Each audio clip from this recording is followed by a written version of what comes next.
Across और through. ठीक है, अक्रॉस के लिए भी हम हिंदी आपके बोलेंगे से होकर,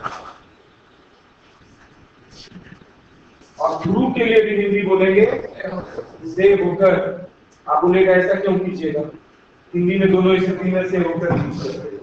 दो सेंटेंस बोलते हैं, मैं जंगल से होकर गुजर रहा था। कहां से होकर गुजर रहा था?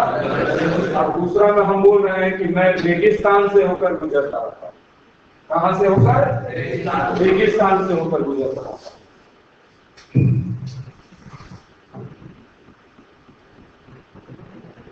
रेगिस्तान, ठीक है। अब जंगल से होकर में हम लोग थ्रू लगाएंगे, और रेगिस्तान से होकर में हम लोग अक्रॉस लगाएंगे।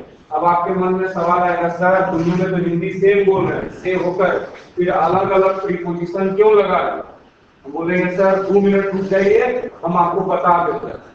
देखिए, आप मैथ में पढ़े होंगे एक्स एक्सिस और वाई एक्सिस, हाँ या ना? लेकिन जब 3D चीजों के बारे में बात करते हैं तो उसमें एक नया एक्सिस आ जाता है। कौन सा?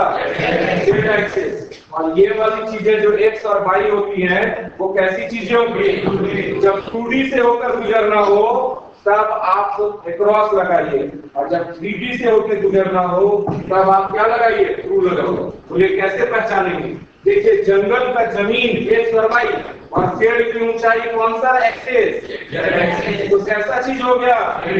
तो वहां पर आई was passing through the forest. समझ में आ रहा है बात? लेकिन जब हम बोलते हैं कि मैं रेगिस्तान से होकर गुजर रहा था, तो वहां सिर्फ रेगिस्तान का जमीन है, एक्स और वाई एक्सिस है, कोई जेड एक्सिस उसमें नहीं है। इसलिए I was passing across the desert. बात समझ में आई? क्या कोई दिक्कत है?